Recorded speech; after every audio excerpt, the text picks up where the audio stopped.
कर्दळीवन क्षेत्राचे महात्म्य आणि तिथे जाण्याचे महत्त्व. दिव्य गोष्टी.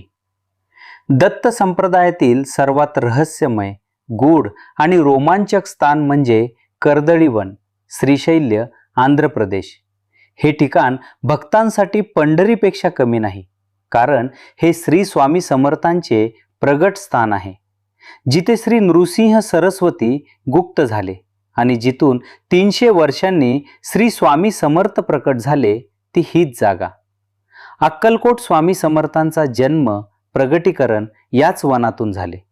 श्री नृसिंह सरस्वती स्वामी महाराज गाणगापूरहून निघाले आणि कर्दळी वनात आले. तिथे ते समाधी लावून बसले.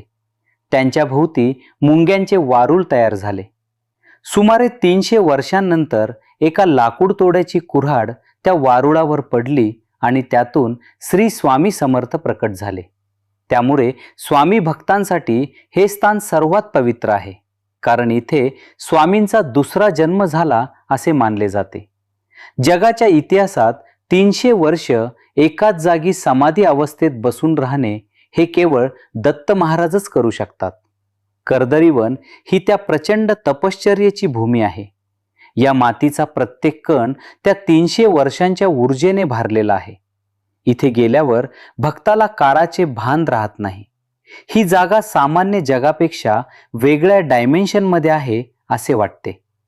कर्दळीवन हे 12 ज्योतिर्लिंगांपैकी एक असलेल्या श्रीशैल्य मल्लिकार्जुन क्षेत्राच्या जवळ आहे.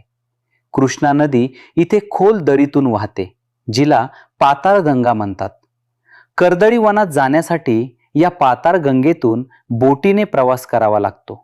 शिव आणि दत्त यांचा हा अद्भुत संगम आहे. येथील निसर्गच ईश्वरी रूप आहे.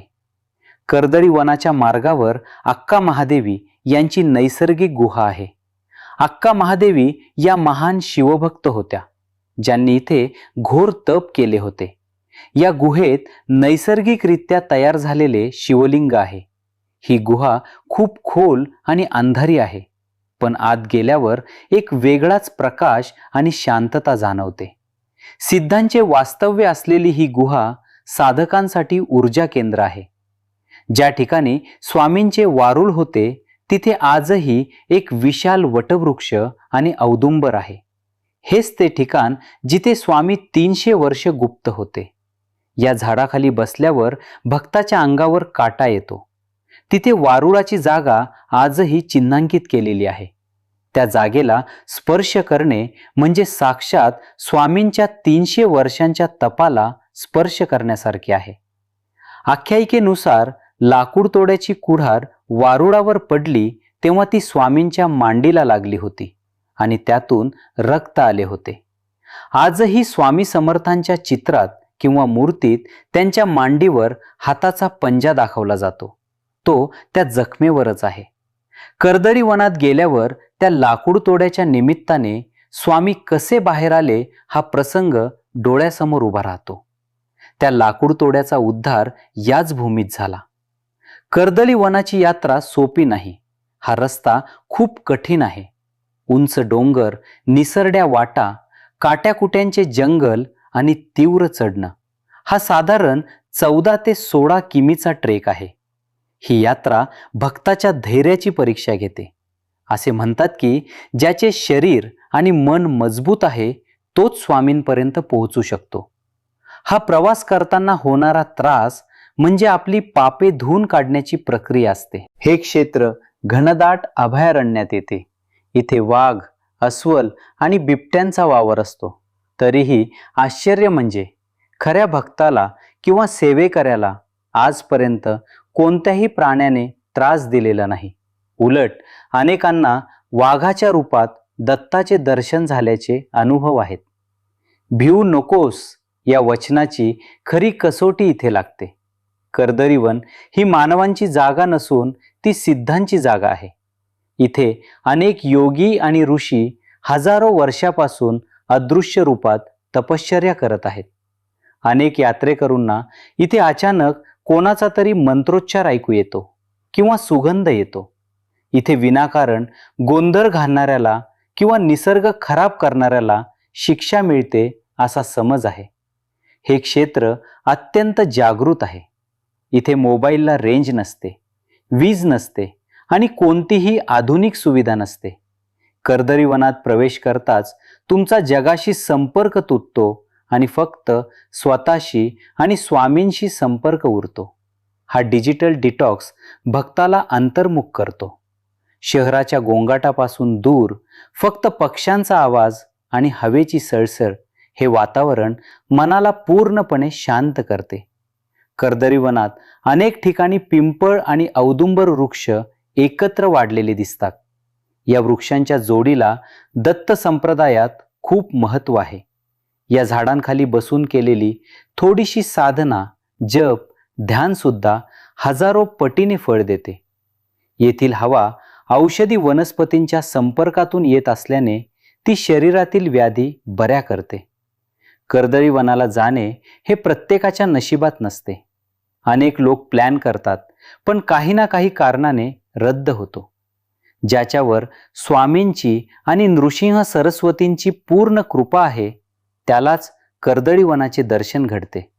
तिथे पोहोचणे म्हणजे स्वामींनी तुम्हाला पास केले आहे असे मानले जाते. ही यात्रा आयुष्यात एकदा तरी करावीच असा प्रत्येकाचा संकल्प असतो. इतक्या दुर्गम भागात जिथे पाणी मिळणे कठीण आहे तिथे काही सेवेकरी संस्था अन्नछत्र चालवतात. जंगलाच्या मध्यभागी जेव्हा गरमागरम जेवण मिळते तेव्हा त्या अन्नाची किंमत आणि अन्नपूर्णेचा आशीर्वाद समजतो. कर्दळी वनात अन्नाचा कणही वाया घालवणे पाप मानले जाते. तिथे मिळालेला प्रसाद हा अमृतासारखा असतो. कर्दळी वनाची यात्रा करून परत आलेला माणूस तोच राहत नाही, त्याच्यात आमूलाग्र बदल होतो. कठीण रस्ता, निसर्गाची भव्यता आणि स्वामींचे सानिध्य यामुळे त्याचा अहंकार गळून पडतो. कर्दळी वनातून बाहेर पडताना भक्ताला असे वाटते की त्याचा पुनर्जन्म झाला आहे. स्वामी जसे वारुळातून नव्याने प्रकट झाले तसेच भक्तही या वनातून नवीन विचार आणि नवीन ऊर्जा घेऊन बाहेर पडतो. ही यात्रा आयुष्य बदलणारी ठरते. जगाच्या इतिहासात आणि दत्त संप्रदायात कर्दळी वन हे एकमेव आणि अद्वितीय ठिकाण आहे, जिथे एका अवताराचा अंत आणि दुसऱ्या अवताराचा आरंभ एकाच बिंदूवर झाला आहे. श्री नृसिंह सरस्वती महाराजांनी याच ठिकाणी निजगमनासाठी, गुप्त होण्यासाठी समाधी घेतली आणि याच जागेवरून 300 वर्षांनी अक्कलकोट स्वामी समर्थ प्रकट झाले. हे स्थान म्हणजे एक आध्यात्मिक ट्रान्सफॉर्मर आहे. इथे ऊर्जेचे रूपांतरण होते. इथे गेल्यावर भक्ताला हे प्रकर्षाने जाणवते की दत्त तत्व कधीच नष्ट होत नाही, ते फक्त कपड्यांप्रमाणे शरीर बदलते. या भूमीत असा काही चमत्कार आहे की इथे आल्यावर भक्ताच्या जुन्या आयुष्याचा आणि कर्माचा अंत होतो आणि एका नवीन तेजस्वी पर्वाची सुरुवात होते. हे केवळ दर्शनाचे ठिकाण नसून ते स्वतःला नव्याने घडवण्याचे पॉवर हाऊस आहे. व्हिडिओ आवडल्यास चॅनल नक्कीच सबस्क्राईब करा. धन्यवाद.